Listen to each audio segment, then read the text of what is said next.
the Age of Fission radio show with your host, Lonnie Clark. We stand together and accept that we now live in a world transformed by Fukushima. From 8 a.m. to 9 a.m. Pacific Standard Time here on UCY.TV radio. We relentlessly engage every ear that listens. We expose and confront the complete lack of accountability for the nuclear industry. Consider social engineering programs who view our bodies, minds, and souls as assets on a balance sheet.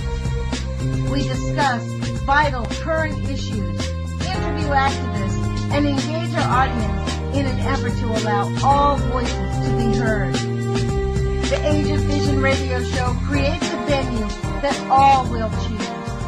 We encourage our listeners to reclaim their power and their courage to take action and save our planet from the ravages of greed and indifference. Our actions matter. Every voice matters. We remind our listeners that happiness is resistance.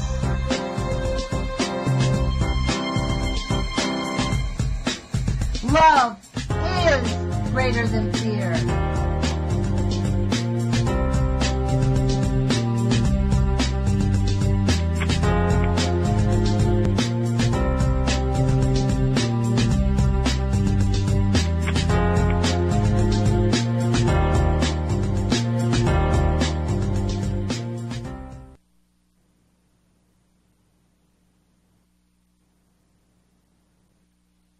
Good morning, UCY.TV radio listeners, as well as the radio listeners on our local public radio station here in Eugene, Oregon. That's Eugene Peaceworks, KEPW, at 97.3 FM. My name is Jerome, and I am the Sane Environmentalist. It is my Monday, sort of, I guess, on the show. It is Wednesday in the real world, and it is the 25th of April, 2018. I am in Eugene, as I just was saying. It's a beautiful sunny day. We've actually had 3 or 4 or 5 days of good sunny weather. It's been very pleasant. Today, the name of today's show is going to be Nuclear Inevitability, the Nuclear Priesthood, and you and I. And I wanted to, first I'll start off by playing a video that I made for YouTube last night. And it's me going over a map that I found of all the nuclear power plants in the world. So without further ado, this is about 20 minutes, and then I'll have commentary right afterwards.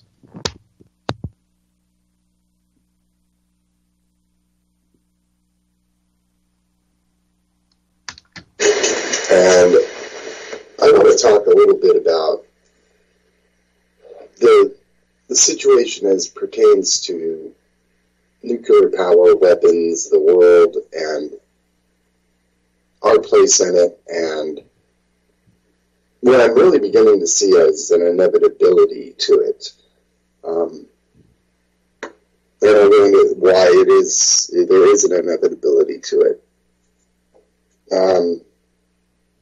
I was looking around. I found some interesting mapping software. This is at carbonbrief.org/mapped the world's nuclear power plants. And it's a good little semi-interactive map, which has a list of all the operational,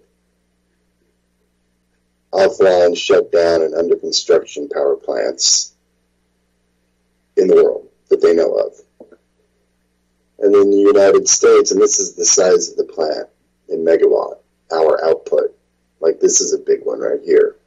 Browns Ferry, 3,310 megawatt hour output. I noticed that on the West Coast, there's only one operational, Diablo Canyon, with 2,240 megawatt hours. And if you look at the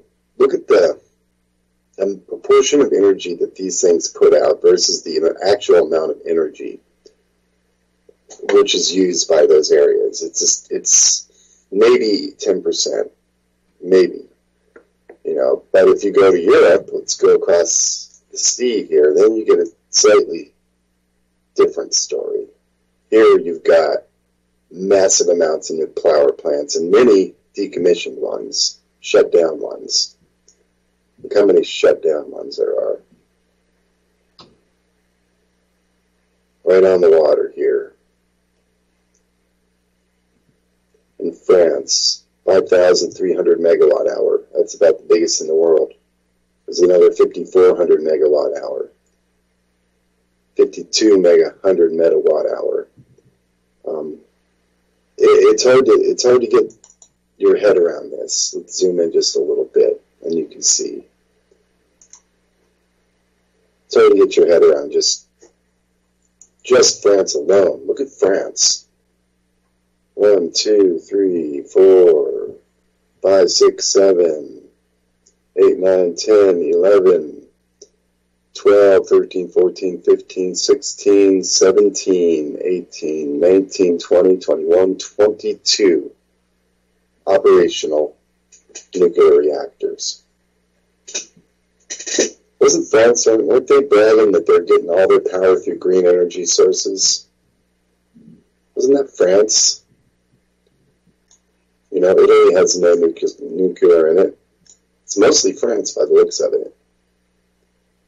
And a little bit in maybe Austria, Chechnya. And if you get up here, that's France still. Holy mackerel. None in the Netherlands. That's good. UK's got 3 active reactors. All the way up here in Norway, they've got a massive one, 3271 right there on the water.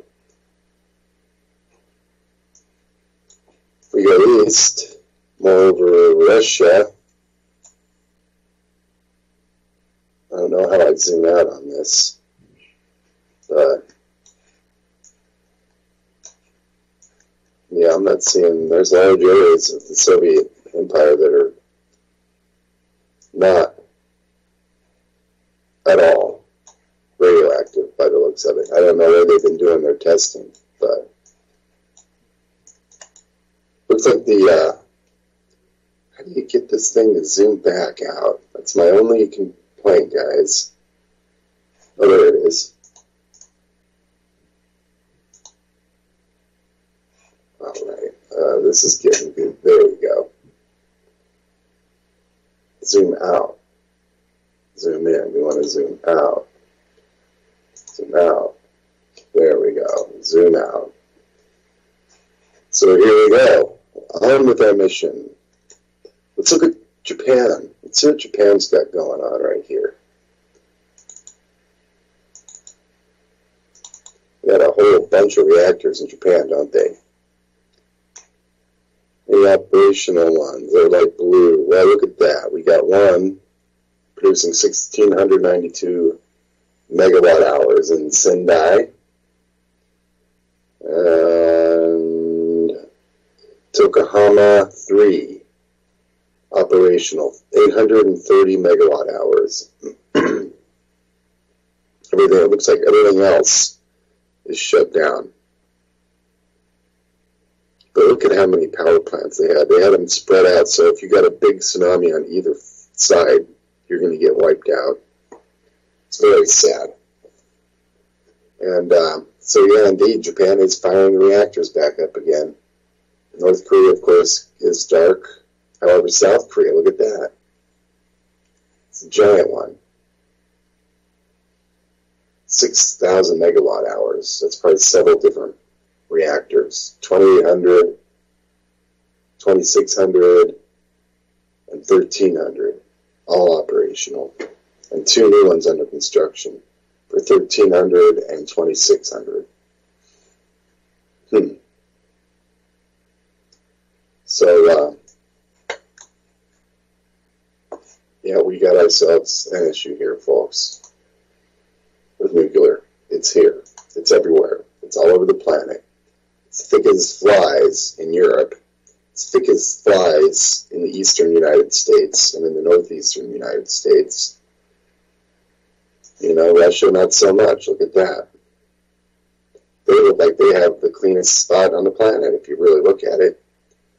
Because where you have a nuclear power plant, you now have nuclear pollution going on. And this area right here is just loaded. And, yeah, I'm going to avoid food from France in the future. You know, there's just too much radioactivity. And French cheese, forget that, man.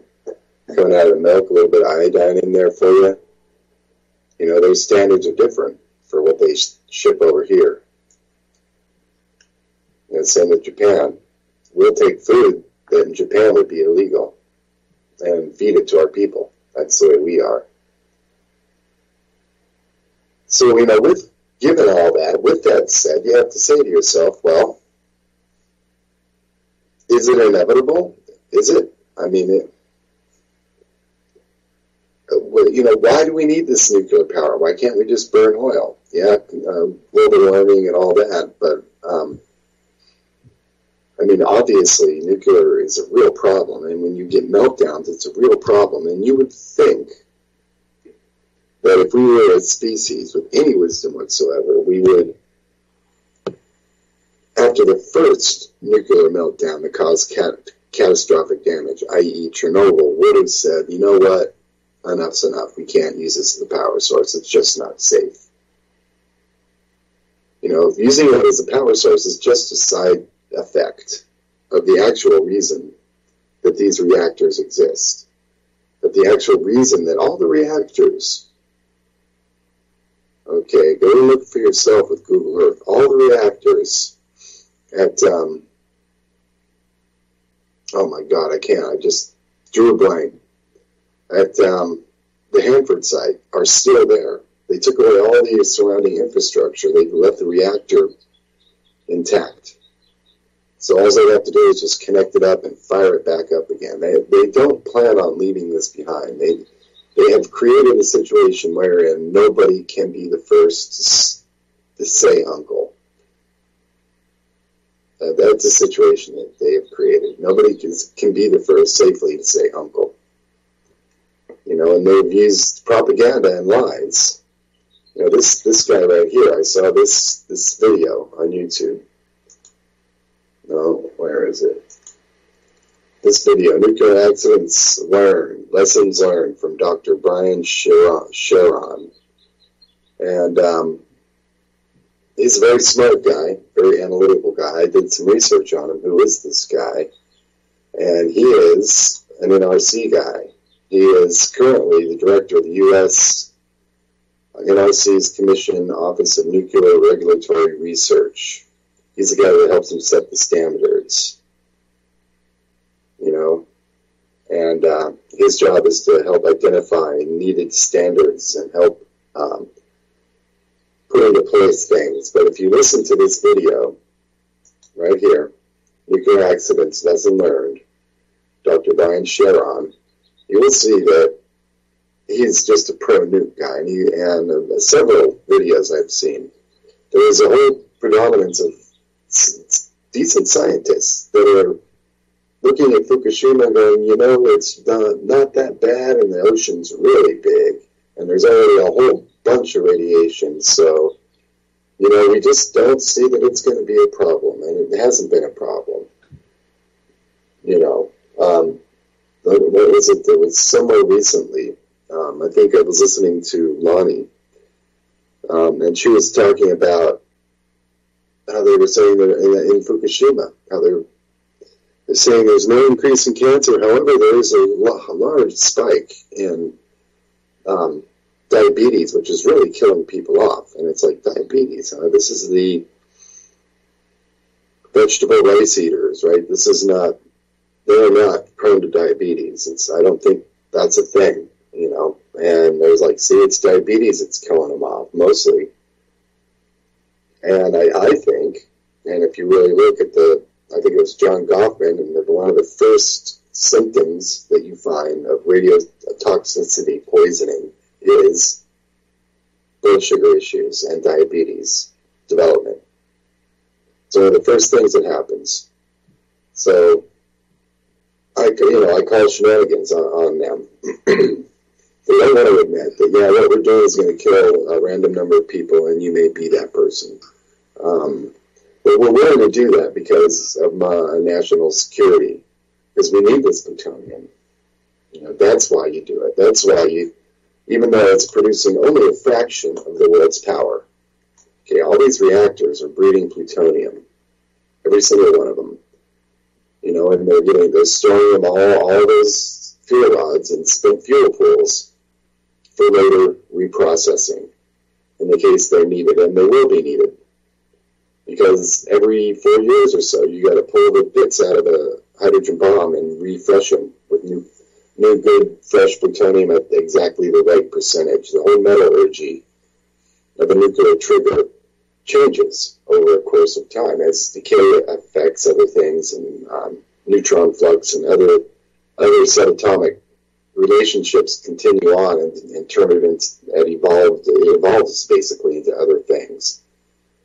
So, you can't just put a trigger together and then 5 or 10 years later it'll work. It probably won't work. You'll end up with just a dirty bomb. It'll just spew plutonium all over the place, but you won't get that critical chain reaction and then you can get the fusion reaction from the other elements surrounding that.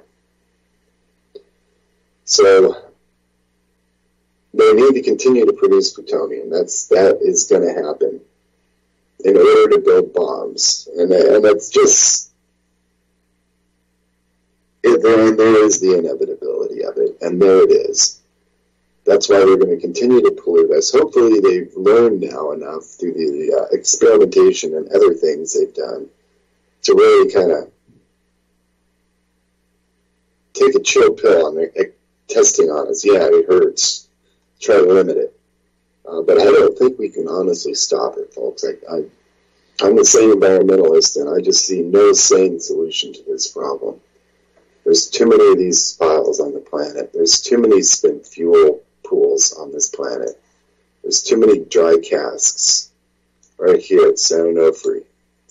From all the years of operation at San Onofre, it was operational.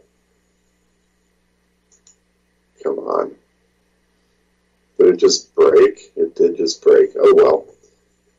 But it's been operational. All those fuel rods are just sitting there on the beach right now. And there's really no way to move them. So what we're seeing is the impacts of this stuff, and it's going to spread from the power plants outward. And they will never give it up. The governments will never give it up. They ceased representing the people many years ago, folks. Right about the time they got the power of God in the palm of their hand, which was that red button the president carries around. They ceased to be representatives of the people, and now they are representatives of the nuclear priesthood, which is not part of the people. The nuclear priesthood has fallout shelters to go to that would actually probably work. The nuclear priesthood will be the birth of the new next set of humanity, and I think they may be disappointed when all of the stirred up information and processors and everything else dies and it becomes unusable, and all the knowledge and nuclear goes away with them. So until 1,000 years from now somebody else figures it out. I really honestly think that this is the second or third iteration of humanity on this planet, and I think we have literally destroyed ourselves over the hundreds of thousands of years. And I think there's been some squirrely stuff going on here. This isn't new. That's all I can say. I think maybe we are uniquely abundant in U-235 on this planet. Maybe that's a super rare element in the cosmos, and we have a whole bunch of it right in the crust. Easy to get to, really, relatively. So, we could have been a intergalactic gas station for years, and we don't even know it. because all that technology is gone now. Don't forget how narrow our view is of our own reality and what could have been and what is possible, and how oftentimes we are so fooled and tricked, and then they show us the proof of the truth, and we go, well, okay, whatever.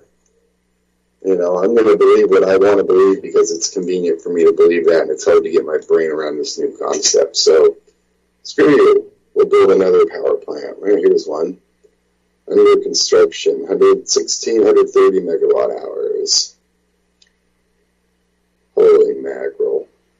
Oh, also, there is a power plant somewhere over here that is currently shut down for refueling. And they discovered that the graphite blocks that hold it together, it's the old Hanford-style big square bricks with rods that go in between the bricks and fuel channels that you slide the fuel in and it ejects out the back, but for power, so it runs much hotter. That's the kind of reactor it is, and they're discovering there's cracks in the bricks.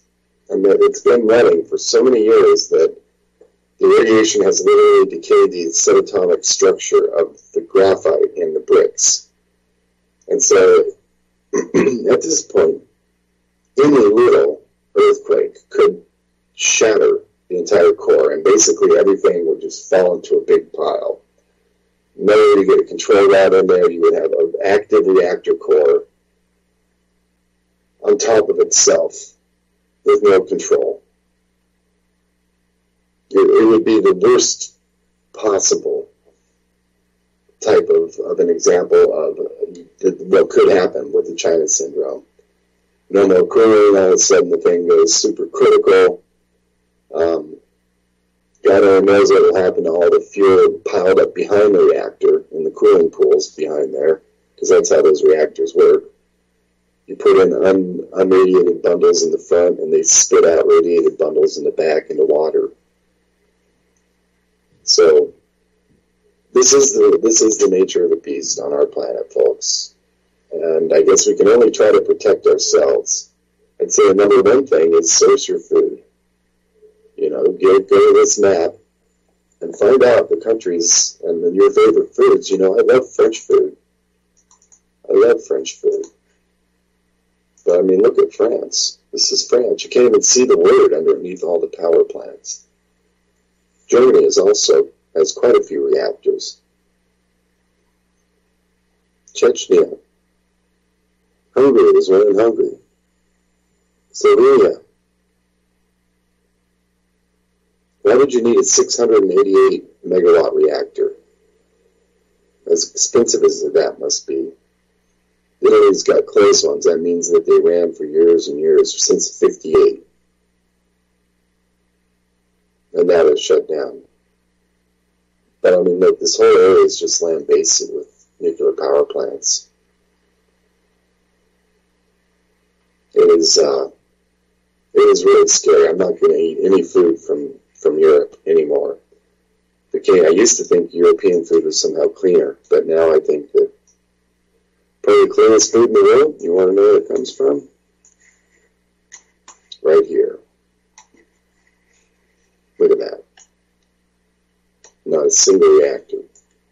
There is probably a few they have hidden up there, but truly, they don't do it like the rest of the world. They decided that that's stupid. After Chernobyl, Russia was like, yeah, nuclear power, not a good idea. After 3/11, the United States is like, well, we won't do that again. And I find that to be the prevalent thing with these nuclear apologists, I guess you could call them, that want to act like it's really not so bad. It could be much worse. Trust me on that. And I have to say, I don't think it could really be a whole lot worse than this. Look what we're doing. If there is ever a nuclear exchange anywhere in these areas, they're going to target these plants. They're going to target Asian plants everywhere, and that will send plumes all across the whole planet. giant dust clouds, smoke clouds. And literally, you can't even see the ground underneath all the plants in the east coast of the United States. So now I'm going to try to get my food. Grows. Thank you for listening to that. I hope the audio was okay. I, excuse me, still need to figure out a way to stream audio through my computer to Skype. So if anybody knows of a piece of software, I don't have pass-through on my laptop, so I may not have the technology. But at any rate, I recommend that you all go to this place, this website. It's called carbonbrief.org. And if you go to carbonbrief.org, you should be able to find a link to Mapped the World's Nuclear Power Plants is the name of the page. And I'm going to carbonbrief.org right now to make sure that that's possible.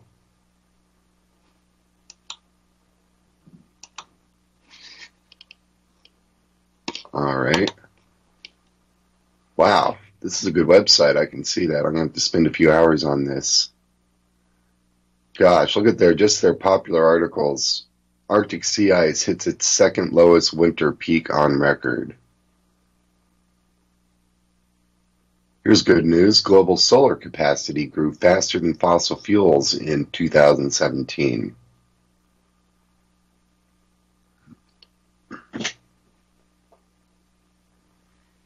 And the shipping industry, of course, is a huge source of pollution and carbon on our planet in the air. So, I'm sorry, excuse me.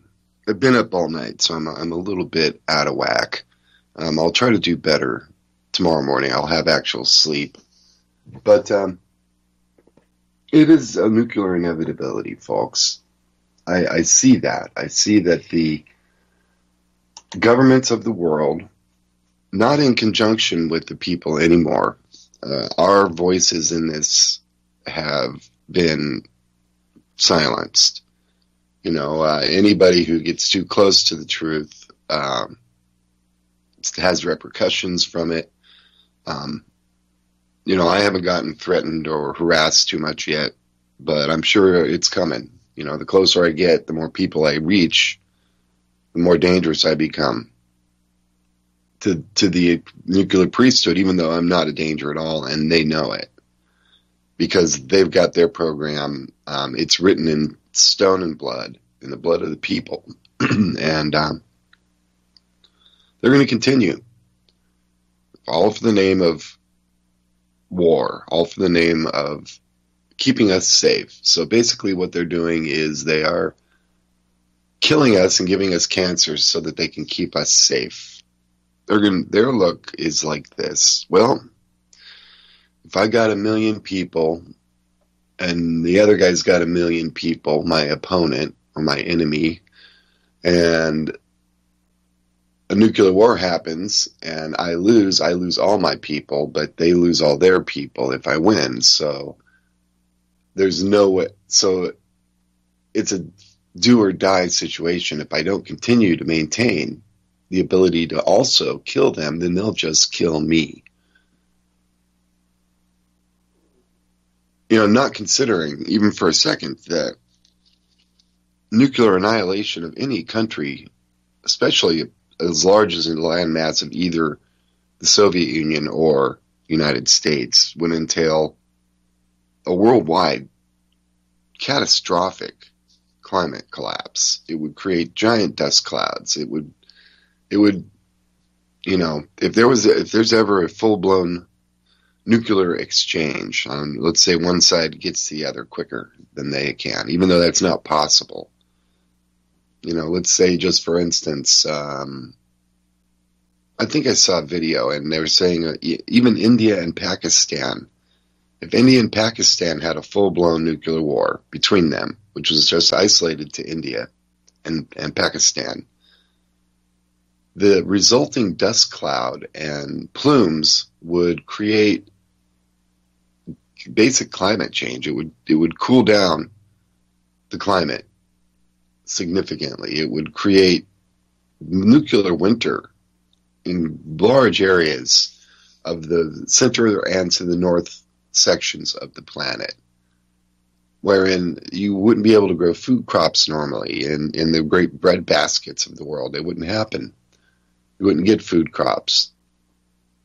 There wouldn't be enough rain. And then what are you going to get? Then you're going to get mass starvation, people dying. And that's just from a war, isolated war, all the way over on the other side of the planet, between two people who we don't even understand completely. That's the thing about nuclear war. Nuclear war is a global phenomenon. So what? There is nothing we can do, guys. I'm sorry. I hate to be the one to report that. We can only educate ourselves on how to stay safe from the side effects of this nasty thing that they are going to do. I guess that my advice to people who would want to listen to me is this: make sure that you eat healthy food, good food from source places that are not questionable.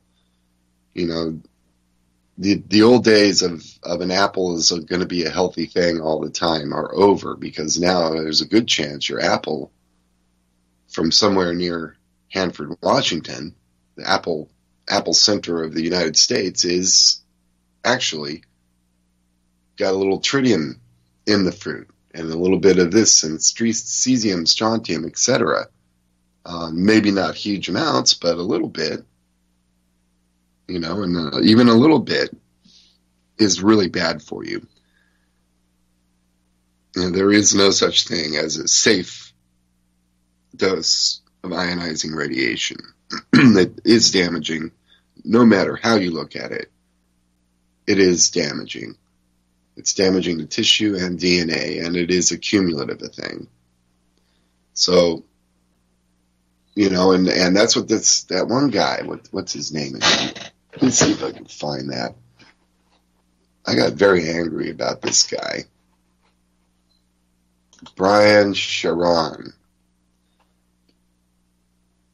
He is the current director of the U.S. Nuclear Regulatory Agency's Commission Office of Nuclear Regulatory Research. In this position, he oversees the agency's regulatory research programs, which help resolve important safety issues, evaluate industry initiatives, enhance understanding of new technologies, identify needed enhancements to NRC regulations, and contribute to a risk-informed, performance-based regulatory framework. His office also works cooperatively with the U.S. Department of Energy and other federal agencies. So this guy was basically saying, as regards Fukushima, that no, there's no increase in cancer. Generally speaking, with nuclear, there hasn't been any increase in cancer. That any increases in cancer that they have found have all been linked to a lifestyle. Okay, they're basically saying that lifestyle is the reason people are getting cancer, because they smoke cigarettes and they eat McDonald's, and nothing to do with radiation. Just like the Japanese government is claiming now that there is no increase in cancer in the Fukushima prefecture from the events of 3/11. No increase. However, there is a large increase in the amount of diabetes. And they say that the reason that all these people who were healthy their whole lives and suddenly developed diabetes, they said the reason was two things. It was stress, number one, stress from being taken away from their homes and evacuated. The stress of that, combined with not having their normal diet, created literal fatal diabetes in many, many, many Japanese citizens, which were, before that, perfectly healthy. You know, one of the first signs of radiation poisoning and radioisotope poisoning is blood sugar issues and diabetes. So basically what they're saying is that there's no increase in cancer. What's killing them isn't cancer, it's diabetes. And ignoring the fact that diabetes is one of the main canaries in the coal mine, if you will, of radiation poisoning amongst large populations of people. You know, they've done the studies on this. You know, the human experimentation they've done has showed them exactly what happens to the human body with radiation. Don't think that they don't understand exactly the effects, and they haven't studied this kind of stuff since the 40s and 30s. So, yeah, the nuclear priesthood has not got our best interests at heart, believe me. You know, they've got their bomb shelters. They've got their underground facilities that are accessible by either Learjet or helicopter. They're safe, okay? But we aren't. You know, we aren't. So, of course, being Americans and being freedom-loving and wanting what everybody else should have, which is healthy life and a good chance to raise our children and grandchildren, we won't fight against it. We won't stand up against it. We just don't see how we can do anything about it, even as bad as it is.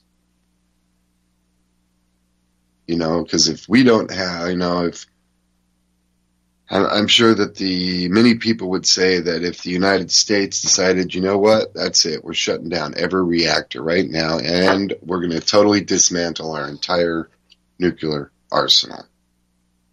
We're going to do it verifiably, and then we're going to finally spend all the money that we've been spending on manufacturing weapons with this stuff, and spend that same money to figure out a way to now safely contain it for the next 300,000 years until it gets safe again.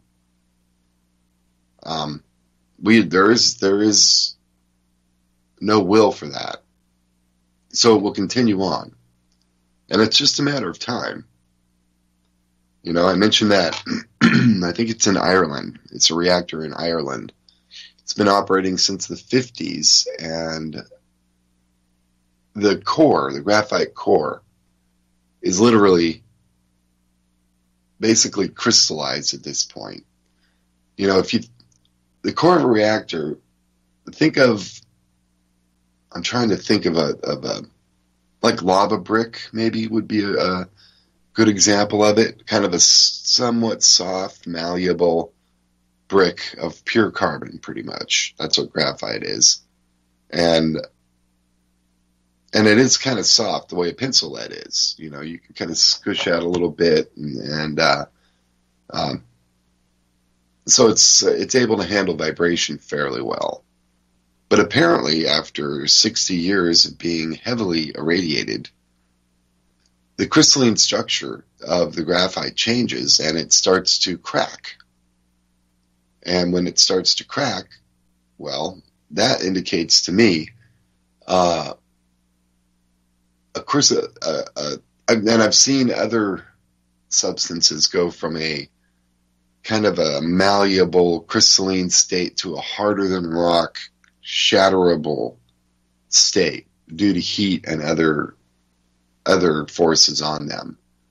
And so what you got is these big bricks, and in between the bricks are not only control rods that go up and down, but also the fuel channels and the water channels that shoot back and forth through this big giant block. It's basically a big giant block of carbon. And the carbon moderates the neutrons and allows fissioning of the fuel rods to occur.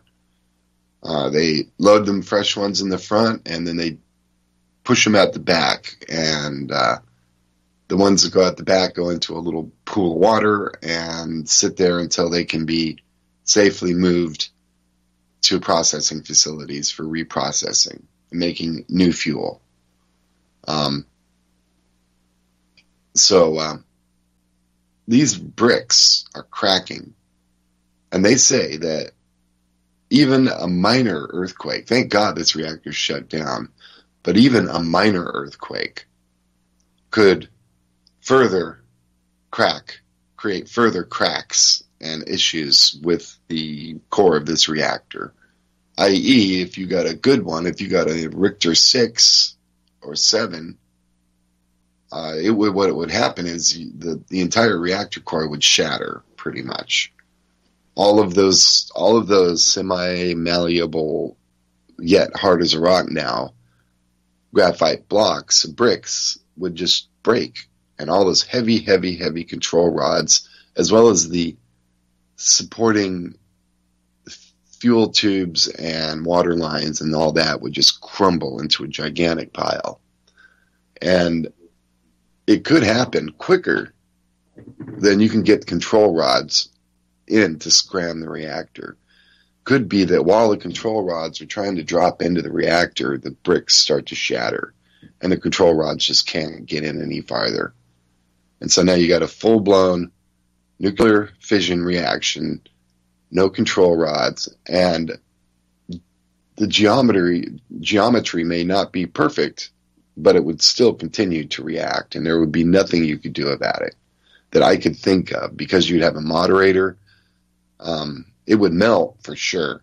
It would melt for sure. Almost immediately you would get gigantic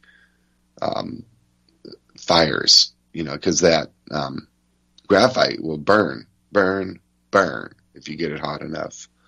And it's hard to put out. So the graphite would catch fire, the fuel rods would rupture, and it would create a gigantic Chernobyl plume over Western Europe, all of it. Ireland, England, France, Germany, Italy, all of them. All of them would be horribly polluted and contaminated. And it's a little reactor. It's not even a big reactor, and that's the thing. These little reactors, and if you go to this site and look at this map, you'll see there are a whole bunch of little reactors all over the place. And poor countries are sold little reactors. Rich countries are sold big reactors. If you go to China and Japan, you get the big 5,000-6,000 megawatt reactors.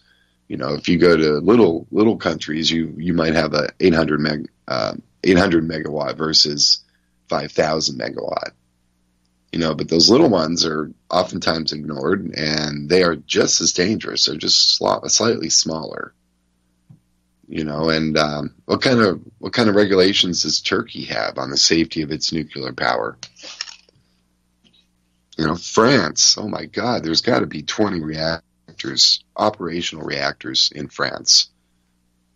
I cannot see how everything in France is not totally polluted with tritium by now, with all those reactors running. In Germany too, and a lot of old reactors back when they didn't have half of the good safety and control systems and filtering systems that they have now to help keep some of the isotopes out of the air. Back then, they just vent them into the atmosphere. Strontium, cesium, iodine. These are the things that are going into the air all the time out of every single power plant. Don't be fooled into thinking that there's any such thing as a clean nuclear power plant, because there isn't. There's no such thing. It doesn't happen. We don't have the will to create the technology to do it safely. What we plan on doing with it is blowing everything up and spreading it far and wide. I mean, seems to be our mission here. Our mission is to build more and more and bigger nuclear weapons until finally somebody, some crazy nut, pushes that red button, and boom, It only takes one exchange. So I don't know. I don't know what to think, folks. I feel rather depressed by the realization that despite all of my effort to really stop this, if I can, or to at least put a crimp in it, slow it down. Is there any way that if 1 million of us stood up, we could at least slow it down?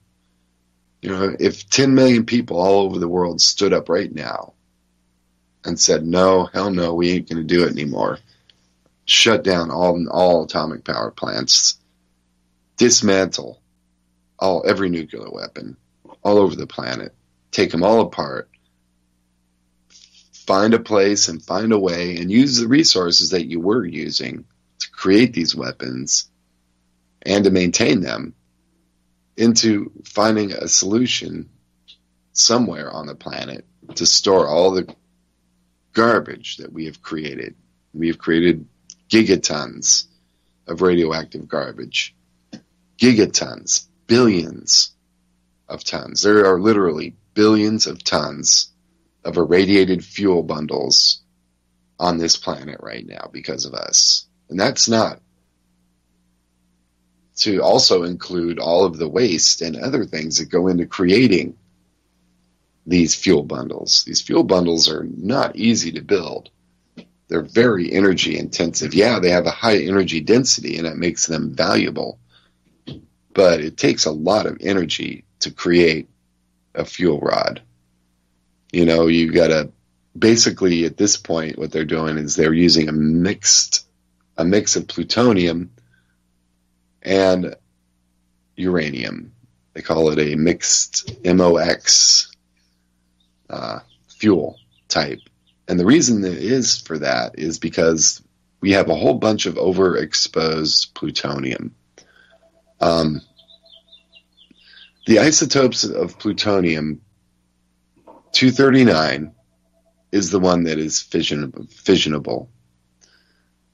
240 and 241 both are neutron absorbers, I think. I think 241 is definitely a neutron absorber. It absorbs neutrons.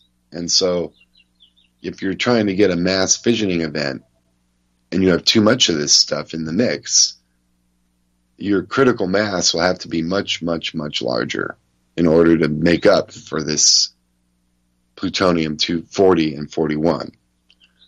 And so if you continue to expose a nuclear fuel bundle, you'll start getting plutonium 239 and then eventually 240, 241, and then the chain reaction self dampens. It's like nuclear itself knows it shouldn't exist. The chain reaction itself self dampens because of this bigger, heavier plutonium isotopes. It doesn't become any less radioactive, but it won't have a mass fission reaction. It won't do a uncontrolled chain reaction.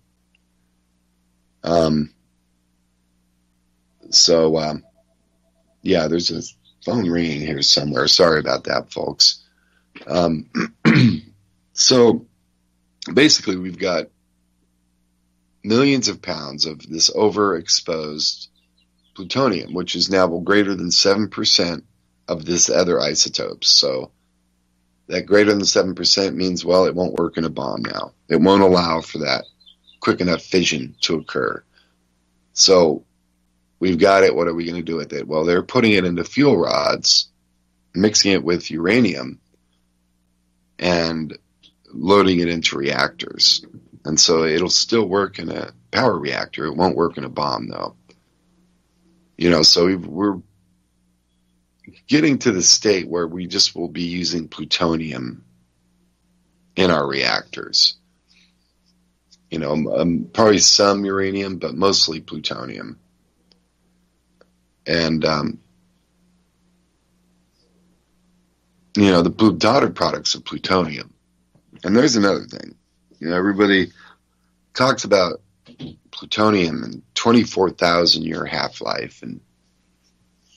And they assume that means that I can take a 1 gram cube of plutonium right? And I can go away and leave it and come back in 10 half-lives, 240,000 years, and that plutonium will no longer be there. And it's true. It'll be gone at that point. But it will be replaced by the daughter products of plutonium, which, by the way, are also radioactive, and which, by the way, last orders of magnitude longer. You go from a 5E to a 6E number. A number with 6 zeros on it. It goes from a number with 5 zeros to a number with 6 zeros. Just from that one decay. That's how long. And each one, it gets more stable, so it takes longer for it to decay. And it gets a little less radioactive. There's no gamma or neutron action really going on at that point. But you do have alpha, and if you ingest it for the next million years, you're going to get sick and get cancer and die from it. So, the only thing that could possibly convince me that maybe humanity hasn't been down this road before would be that there is no evidence, i.e. there's no big piles of plutonium anywhere, or the decay daughter products of plutonium everywhere that we are aware of, that we are let know about, I should say. Who knows if what we're aware of. But, so I wonder, is this an inevitable thing? Are we just going to end up, again, destroying ourselves? Or are we going to stand up by the millions and demand change? And if we did stand up by the millions, could we create the change? What do you guys think of that? If you're listening to this on YouTube, please comment. Let me know. I'm trying to get my voice out there to as many people as I can and to educate as many people as I can. That's why I do this radio show. That's why I have my YouTube channel, is to try to educate the masses on what we're being lied to about. What the nuclear priesthood has under their robes that we can't see. The fact that they literally look at us like we are assets on a balance sheet. Like there is a certain percentage of humans which are disposable. We are literally disposable in the eyes of our government, a certain percentage. Unless you fall into a certain class, of course, and then you're protected by the government. But other than that, everybody is just subjected to, we're subjected to radiation. It's out there, it's in the environment, they know it's going to kill people. They know it'll kill a certain number of people by all the wonderful experiments they've done on us. And they consider that to be an acceptable loss. If you took those same people who are going to get cancer and diabetes and heart disease and other things, there's probably an alarming number of people who get massive depression and mental health issues. And there's probably even a lot of suicides as a result of radioactive poisoning to humans. We just don't know what the effects are, and so we can't quantify it. Just like the Fukushima diabetes study, where they're saying it's not radiation, it's diabetes. It's not cancer. See? Radiation's perfectly safe. It's not hurting you at all. You don't have cancer. They're lying to us and saying that apparently cancer is the only thing that radiation does to you. But is it? No, it isn't. The beginnings of radiation poisoning are blood sugar issues, digestive issues. What's the first thing that happens when you get dosed with a high level of radiation? Nausea. You get sick. Your digestive system literally shuts down. Because on some level, your body knows we need to get everything out and not let anything in. And God, the poor changes your body's going through when you get enough radiation to actually get sick from it. And the poor Japanese people, I feel for them. I look at the map of Japan and I can't even see the island underneath all of the circles created by the various reactors that they have allowed to be built there. Probably the first couple, it was an experiment. And after that, they're like, well, hey, this is, the United States kind of supplements us in this, and it's basically free energy, And we create plutonium so we could sell this plutonium on the world market. Don't think there isn't a world market for plutonium, just like gold, diamonds, or any other precious commodity. So it is, I kind of don't know where to go from there with this. I kind of feel like a little bit helpless right now as far as that's concerned. I kind of feel like I don't know where to turn to, where to go next in this situation. I guess really the only thing I can do is to continue with my activism, to continue to try to educate people, just like I'm doing at this moment.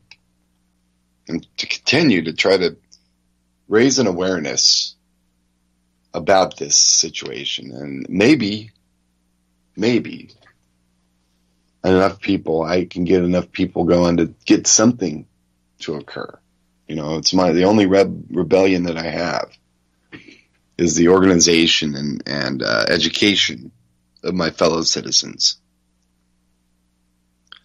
And in the process, hopefully, we waken and our great-grandchildren don't have to deal with this same issue. Because that's what it boils down to. And that's why these so-called nuclear experts, like the NRC guy there, basically saying it's really not that bad. It could have been much worse, trust me. And, by orders of magnitude, this was just not that bad of an accident. It was, what did they say when they were talking about the Chernobyl? He was saying the Chernobyl accident could never happen in the United States because that type of reactor would not be legal to build in the United States. So basically, what they're saying is our reactors are safe now, even though 3 Mile Island melted down. Ours are safer than the old Russian style ones because we have containments. And so really, he was saying with 3 Mile Island, literally, almost no radiation got out. Nothing. It all stayed within the containment structure.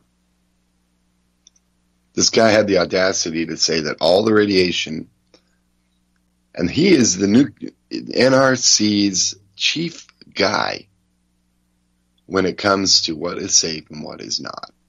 And he's in complete denial that there was any major release of radiation from 3 Mile Island.